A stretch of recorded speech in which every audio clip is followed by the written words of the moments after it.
Bonjour à tous et bienvenue dans Souvenirs d'écolier. Chaque semaine, je reçois une personnalité qui se confie sur son enfance et sa scolarité. Et avec moi cette semaine, Katrina Patchett. Bonjour Katrina. Salut. Alors, comment ça va? On te connaît vraiment très bien, notamment parce que tu as été une des danseuses phares de Danse avec les stars. Depuis, tu as commencé en 2011. 2011, depuis la première saison. Tu as participé à toutes les saisons? J'ai loupé une saison, mais j'ai fait une saison également en Australie. Oui. Donc, la saison que j'ai loupée en France, tu l'as rattrapée là-bas, quoi. Donc, en fait, Danse avec les stars dans ta vie depuis 2011, oui. quoi. Exactement. Ta dernière participation, c'était au bras de David Douillet? Exactement. Oui. Bon, il n'a malheureusement pas fait non, mais quelle expérience, parce que c'est un homme... c'est un homme, tout court, mais j'ai appris beaucoup de choses de cet homme, parce qu'il a passé par tellement de phases dans sa vie. J'avais eu la chance de l'interviewer. Que ce soit dans le business, dans la politique, dans le sport, et il a une mentalité qui est extrêmement intéressante, et puis c'est une personne...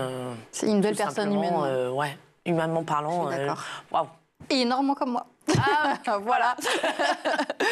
Quels sont les projets en ce moment même?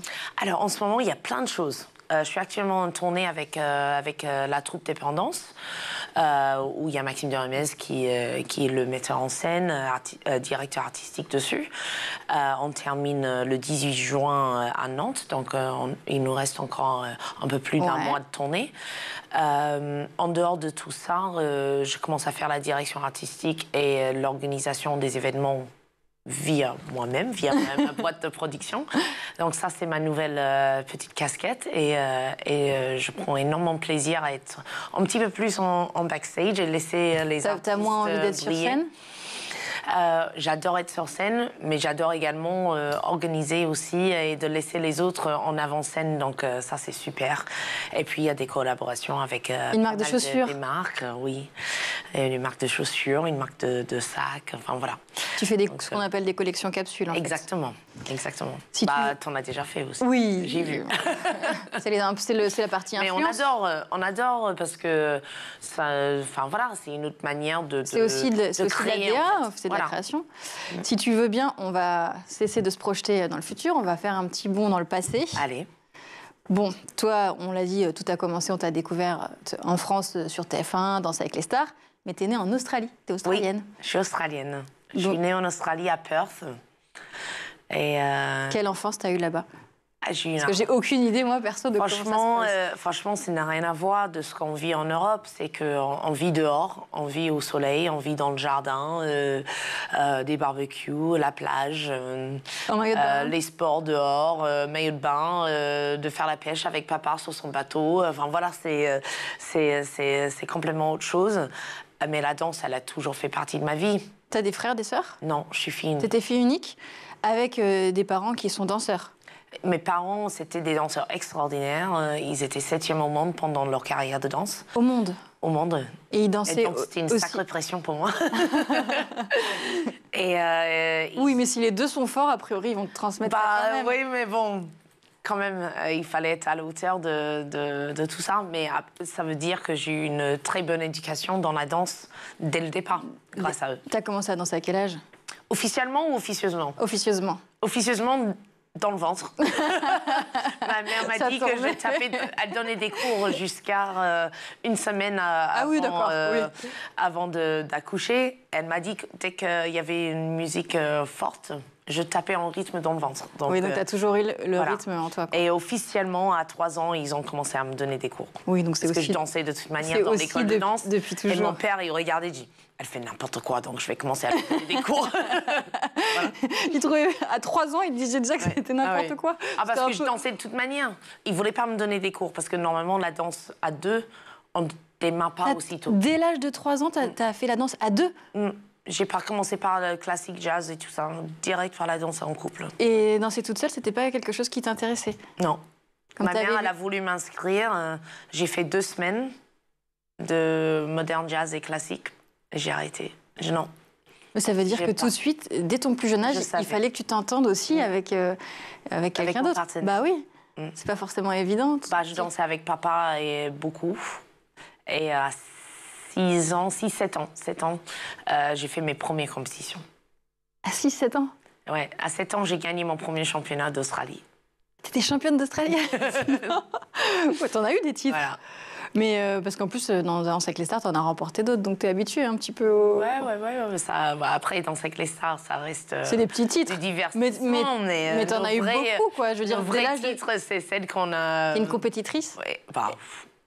Est-ce que tu l'étais à l'école? À l'école, moins. Parce que j'avais tellement l'objectif de la danse en tête qu'à l'école, j'étais bonne élève, ça va. Enfin, j'ai jamais eu de problème. J'étais bonne élève, ça va, j'ai pas eu de problème. J'ai pas eu de problème dans le sens où, enfin voilà, j'étais pas non plus une rebelle ou... Tu faisais ce qu'il faut pour passer. Exactement. J'aurais pu faire largement mieux parce que j'étais pas non plus bête. Mais non, j'en doute pas. mais la danse, c'était plus fort que tout. Ça occupait tout l'espace. Je voulais juste danser. Et tu dansais, du coup, à partir de 6 ans, 3 ans. Combien de temps ça occupait en dehors de l'école? En dehors tous les de jours? Alors, je terminais l'école à 15 h. Ouais. Je filais directement à l'école de danse. Tous les je jours? m'entraînais jusqu'au soir. Tous les jours, à partir de l'âge de 6 ans. 5 heures, non, 4 heures de danse par jour, les compétitions tous les week-ends. C'est ce que j'allais dire, donc il n'y avait pas de week-end non plus. Et 5 jours d'entraînement par semaine, un jour off et un jour de compétition. Donc c'est vrai que ça laissait... C'est une enfance qui est quand même très chargée. Ouais, ça laissait très peu de temps pour faire les devoirs, quoi. Bien sûr. Donc désolée. Est-ce que ça laissait du temps pour développer des amitiés? Les amis, il y avait du temps? Alors, les amis, j'en ai eu beaucoup dans la danse, du coup. Oui, ok. Et un petit peu plus au lycée. Et après, je suis partie. À 15 ans, je suis partie, donc... Mais ces amis-là sont toujours là. C'est toujours tes amis? Oui. Et en plus, avec maintenant des milliers de kilomètres, quoi, et tu arrives à entretenir ces amitiés? Oui. Est-ce que si je te demande un souvenir d'écolier précis, lequel te vient en tête, là, spontanément? Spontanément, en cours de danse. On avait une prof de gym qui donnait des cours de danse, qui n'était pas très bonne en danse. Tu voulais lui donner des cours? Et du coup, elle me demandait souvent de montrer... Mais non. Mais t'avais quel âge? Comment tourner, 13 ans. Ah oui, donc t'étais déjà danseuse. Une adulte, oui. Et donc du tu coup, faisais le rôle de la prof, quoi. De montrer aux autres comment faire des déboulés, des pas de bourrées, des trucs comme ça. T'avais déjà eu plusieurs titres, du coup, si le premier tu l'as eu à 6 ans. À ce moment-là, j'étais déjà... alors, à 13 ans, j'étais déjà 3 fois championne d'Australie, ouais. Mais du coup, après, au début, après, ils aménagent tes horaires à l'école pour que tu puisses... Non, on n'est pas en sport-études en Australie. Il n'y a pas sport-études en Australie? Pas pour la danse, en tout cas. Non. Donc, c'est pour ça que j'aurais pu... Oui, t'as plein d'excuses, on a compris. J'aurais pu des meilleures notes à l'école, mais j'avais pas le choix. J'étais obligée de quand même... Ouais. Mais est-ce que c'était médiatisé? Genre, on savait quand même, les autres élèves te regardaient un peu différemment avec tous les titres que tu avais déjà remportés ou pas du tout? Pas du tout, parce que c'était pas du tout médiatisé à ce moment-là. Les émissions de danse et tout ça, c'est arrivé bien plus longtemps après. La raison pour laquelle j'ai fait la danse, c'était pas du tout pour être médiatisée de base. Non, mais comme tu gagnes plein de titres, forcément ça... Oui, ils savaient. C'est rare à cet âge-là. Ils savaient, mais c'était plus... surtout quand j'étais petite, on se moquait beaucoup de moi parce que j'arrivais à l'école avec des traces de autobronzant, encore du gel dans les cheveux. Oui, tu étais dans un autre personnage. Pour eux, c'était un autre monde, quoi. Donc, non, c'était pas forcément... on m'a pas jeté des fleurs, en tout cas. C'est vrai, mais ça n'a pas été quelque chose de difficile? Non, non plus, parce que moi, j'avais tellement confiance en ce que je voulais faire, mais c'était pas difficile. Mais là où j'avais du mal, c'est de faire comprendre, en fait, aux autres à quel point ça avait de l'importance pour moi. Et tout le monde pensait, ah ouais, elle danse, quoi. Mais ça veut dire que tes vrais amis, c'était vraiment ceux avec qui tu faisais de la danse, mais à l'école, tu n'arrivais pas à avoir des Pas amis. au début. L'école, au lycée, oui. Au lycée, j'ai gardé mes amis du lycée. Parce que vraiment, à ce moment-là, je commençais vraiment à faire ça très, très sérieusement. Et de tout sacrifier, de quitter mon pays, de quitter mon chez-moi, et de quitter l'école, ma famille et tout ça pour faire ça. Mes amis ont compris que, ah ouais, c'est pareil, quoi. Justement, donc, quand tu es au collège, école primaire, tes parents, quand ils te voient performer comme ça, tu dis j'avais la pression, il fallait que je fasse aussi bien qu'eux. Ils sont fiers de toi, ils te soutiennent, ils t'encouragent. Oui, Ils te disent quand même il faut bien travailler à ils m'ont l'école. laissé partir. Donc, je pense que ça veut tout dire. Et fille unique en plus. Fille unique, à l'âge de 15 ans, mes deux parents, ils ont pris la décision, et ils n'étaient plus ensemble, mais ils ont quand même pris la décision de me laisser partir. Donc, pour moi, c'était une espèce de preuve comme quoi Tu que pars à j'avais combien quand de même... kilomètres d'eux à ce moment-là? À 15 ans, je suis partie à 3000 et quelques kilomètres, donc de Perth à Melbourne. Ouais.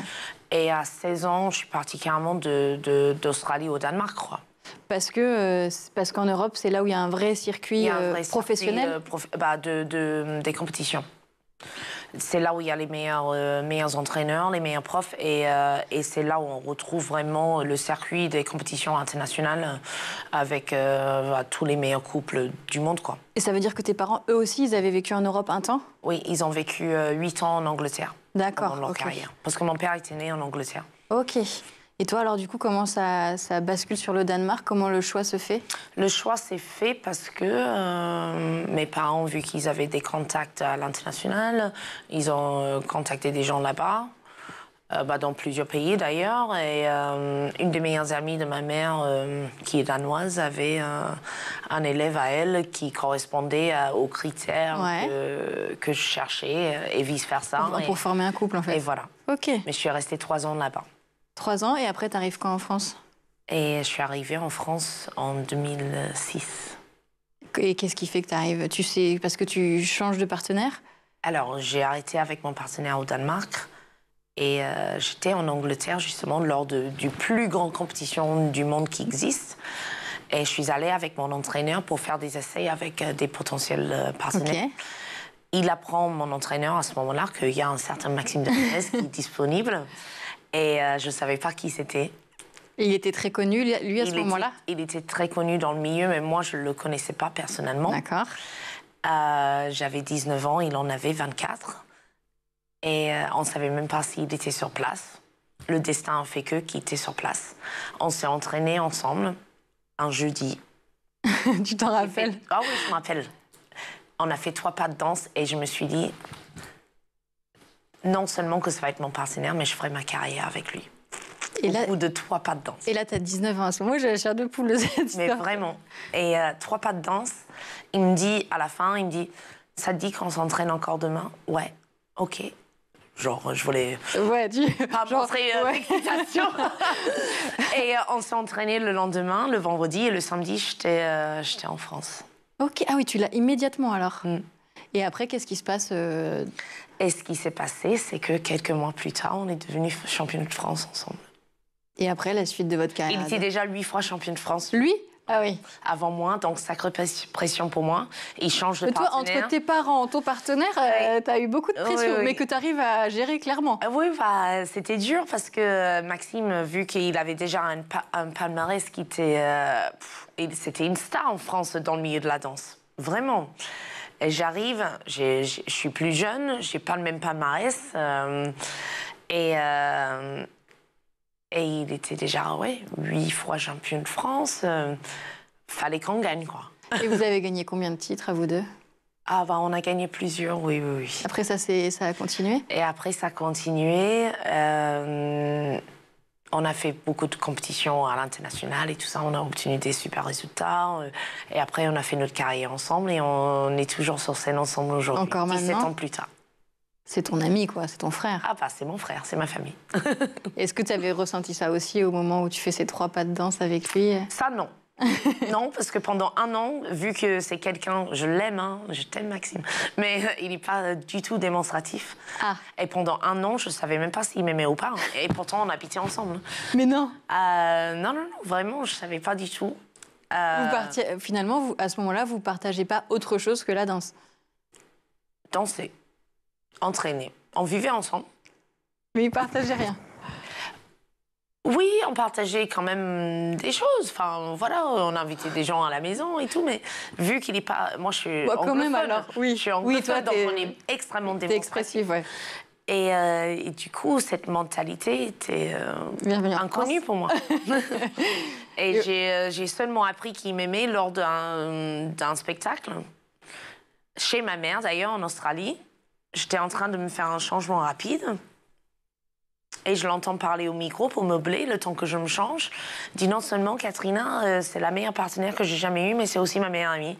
Et j'étais là, les fesses à l'air. En fait, il m'aime. Ok, bon, bah c'est cool. Toi aussi, c'était ton meilleur ami? Bah, c'est mon meilleur ami. Plus, c'est la famille. Aujourd'hui, tu es danseuse. Bon, je connais déjà la réponse, mais si tu n'avais pas été danseuse, tu te serais vue faire quel métier? La mode. Ah, tu aurais été styliste, créatrice? J'adore la mode. Je suis archi fan de la mode. C'est un peu aussi la direction que tu prends maintenant? Un peu. Bah, j'essaye de toucher à ça grâce à la visibilité que Danse avec les stars nous a donnée. Forcément, ça ouvre d'autres portes. Donc, c'est cool. Ce qui veut dire qu'on peut toucher à des choses qu'on n'aurait jamais pensé. Que tu n'avais pas envisagé petite? Ouais. Pas petite, je voulais juste être la meilleure danseuse possible. C'était la seule but, quoi. Et ça fait quoi d'avoir atteint un objectif de petite fille? De se dire ça, oui, le rêve que j'avais, tac. Il y a très peu de gens, finalement, qui peuvent se dire ça. Je sais pas, en fait. J'ai jamais vraiment réfléchi à ça. C'est que je me suis pas donné un choix. Je savais que j'allais être très malheureuse si je faisais pas ça comme métier. Donc, c'était ça ou ça, tout simplement. Et donc, quand tu arrives au Danemark, tu as quel âge? 17 ans? 16 ans? Tu continues les études à ce moment-là? Non. Non, t'arrêtes tout? J'ai tout arrêté. À 15 ans, j'ai arrêté mes études. J'ai fait des études d'esthétique, l'histoire d'eux, parce que ma mère m'a dit, si jamais la danse marche pas, au moins... Il faut que tu aies autre chose. Donc à 15 ans, j'ai fait 1 an d'études de l'esthétique. Mais je suis quelqu'un d'extrêmement intrigué dans la vie, donc j'ai continué à lire, à écrire. Tu faisais ta propre éducation? Oui.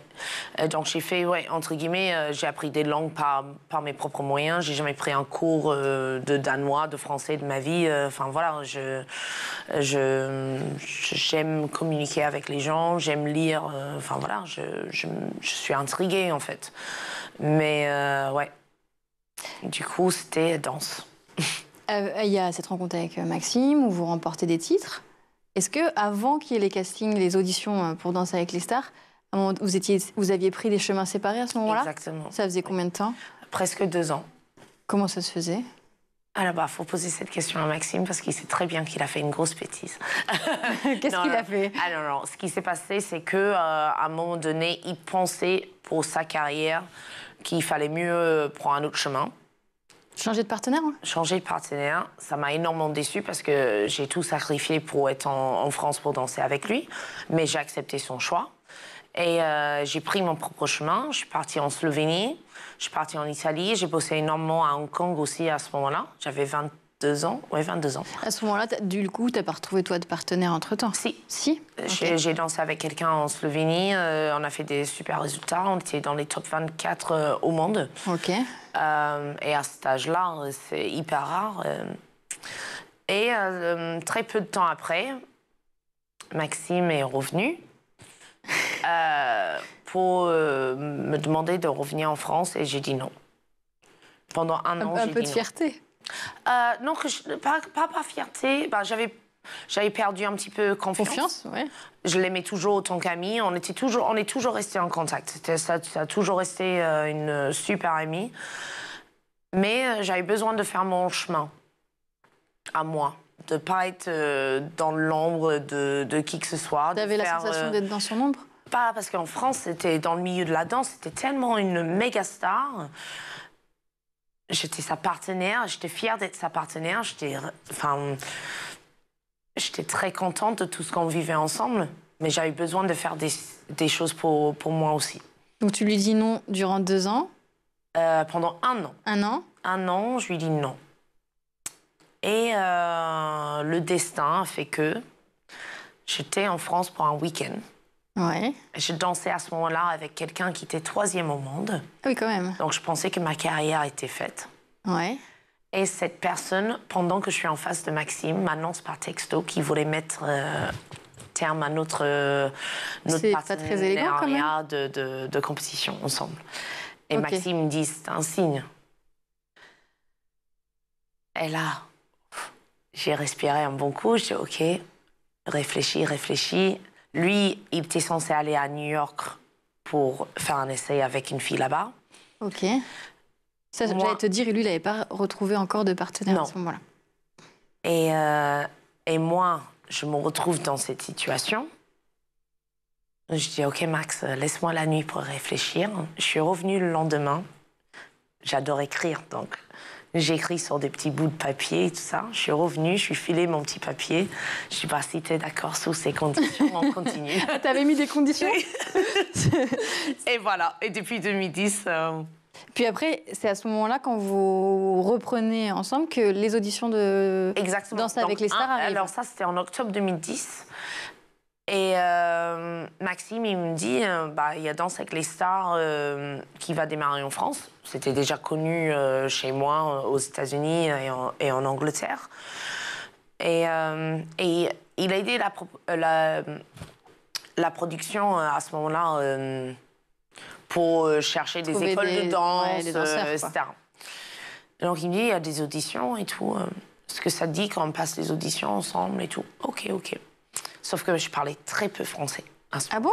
Quasiment pas. On s'en rend pas compte. Et du coup, la production, ils adoraient mon profil et tout. Niveau de danse, normal, enfin voilà. Mais ils ont dit à Maxime, il n'y a pas une autre, même profil, même look, même tout, même niveau de danse, mais qui parle mieux français.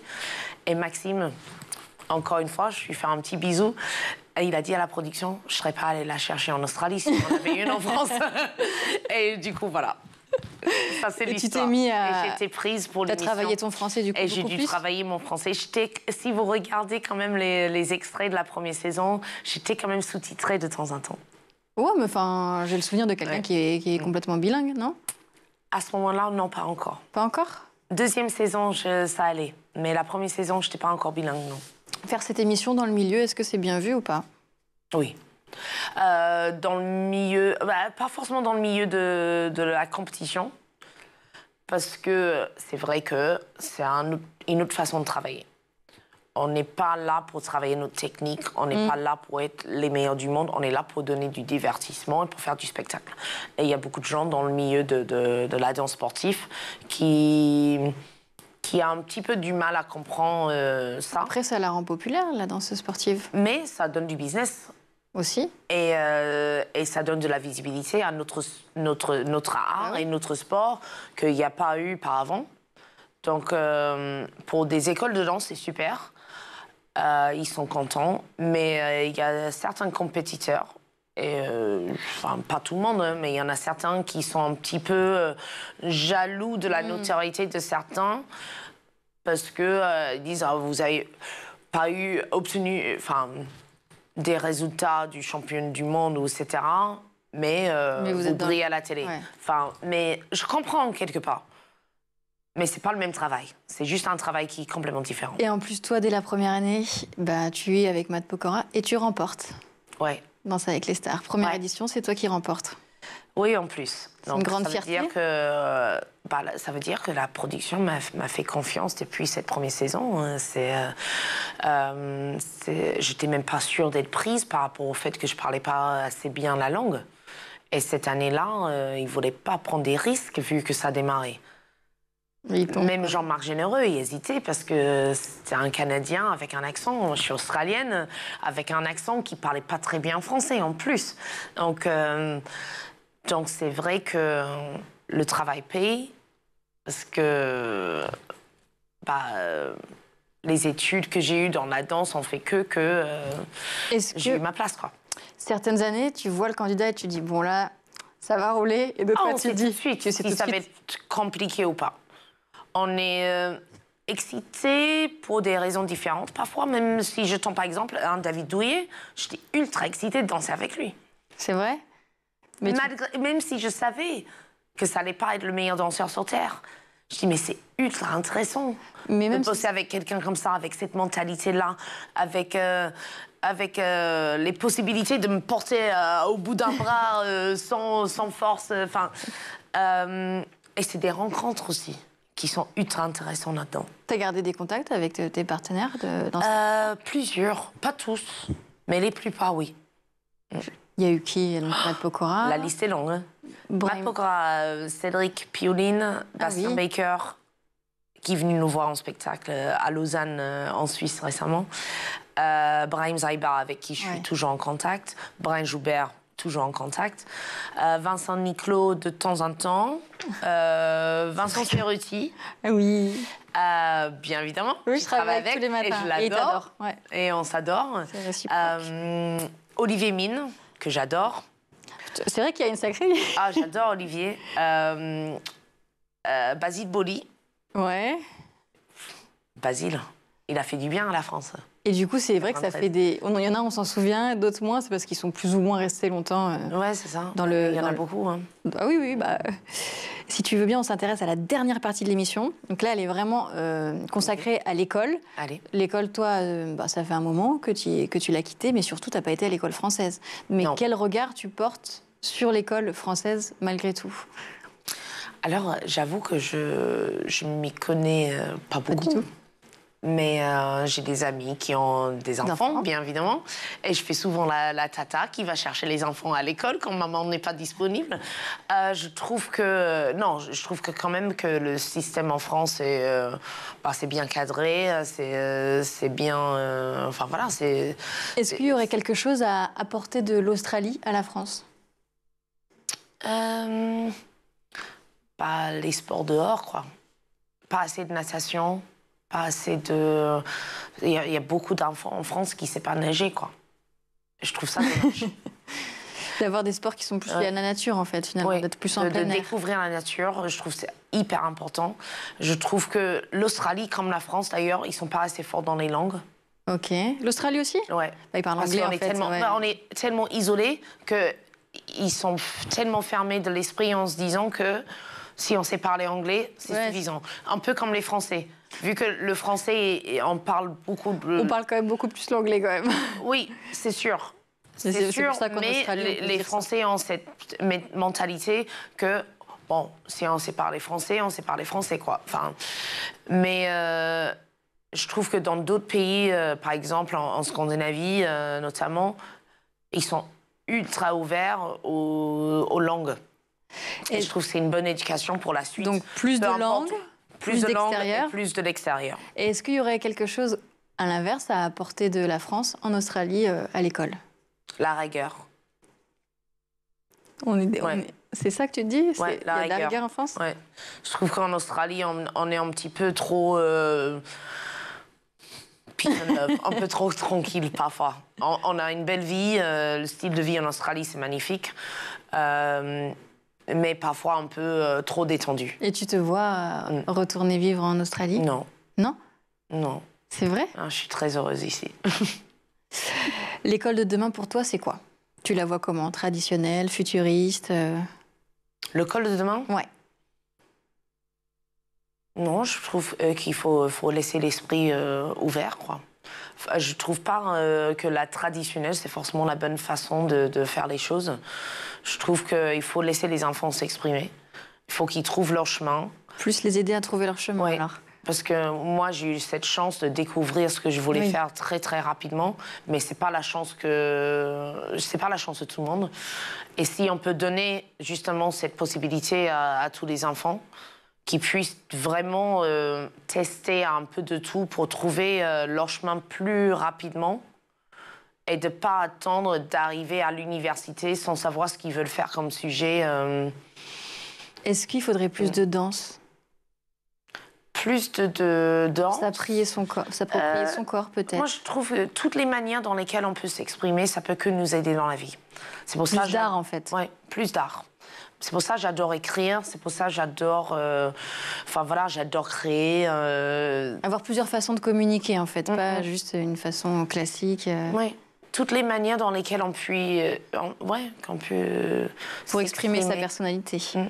Peu importe ce que c'est. Je pense que c'est important pour tous les enfants. Et plus tôt qu'ils commencent, mieux c'est. C'est déjà la fin de cette émission. Merci Malika. Merci à toi d'avoir partagé tous ces souvenirs avec nous. Et moi, je vous retrouve la semaine prochaine pour un nouveau numéro de Souvenirs d'écoliers sur School TV.